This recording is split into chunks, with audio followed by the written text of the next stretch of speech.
Hello, back in the potting shed, and I was asked about my seeding compost, so I thought I would show you how I make mine because I've run out now.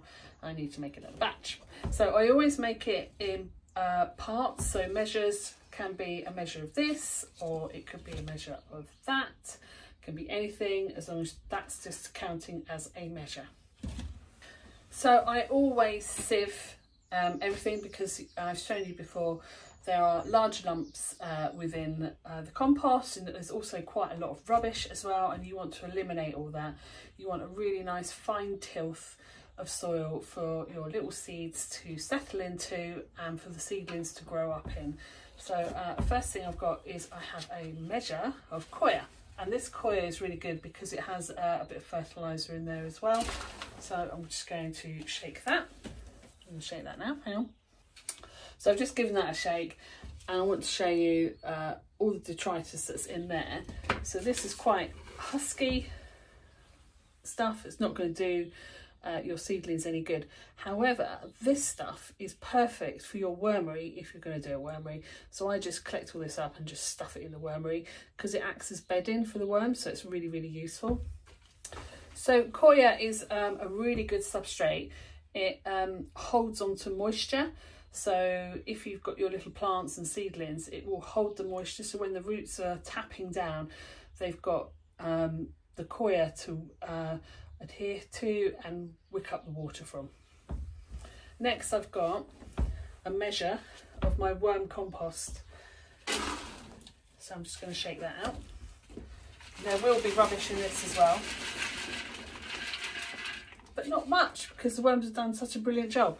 So there's that.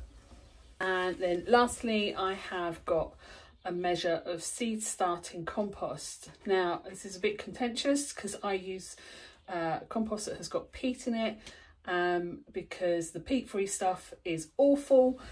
You'll get yellowing plants, seeds won't germinate, and they just haven't got the recipe right yet, and I'm not going to risk it for my business and my plants, so I still use the peat compost.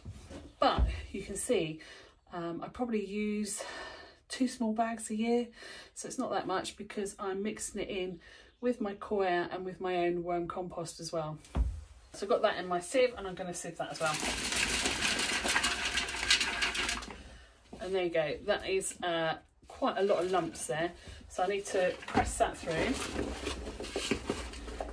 Try and break those lumps down, and you'll find that you'll get like lumps of stone in here, big lumps of wood. There you go, so that's all I can push through. So I will put that in the worm compost bin as well, and the worms will do their job and break that down even further, and then that will go into my worm compost. So next I'm going to add a little measure of sand in there. I'm just going to do this by eye. I'm just going to mix it up until I'm happy with the consistency, and the sand just adds a bit of drainage in there, and actually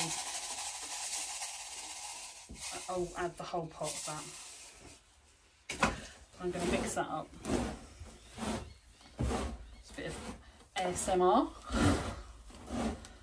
but you can already see as I'm fluffing around with the soil how beautiful and soft and crumbly that is, and that is just perfect for starting seedlings in. I'll give you a closer look. So there you go, you can see how beautiful this soil is. And it's got all my lovely worm compost in there, the coir, the compost and the sand for drainage. So it's like making a really nice soft bed for the seeds and the seedlings to grow into. And that's how I start my seed starting compost. Hope you found that useful, and I'm about to start to sow some seeds now. See you soon, bye!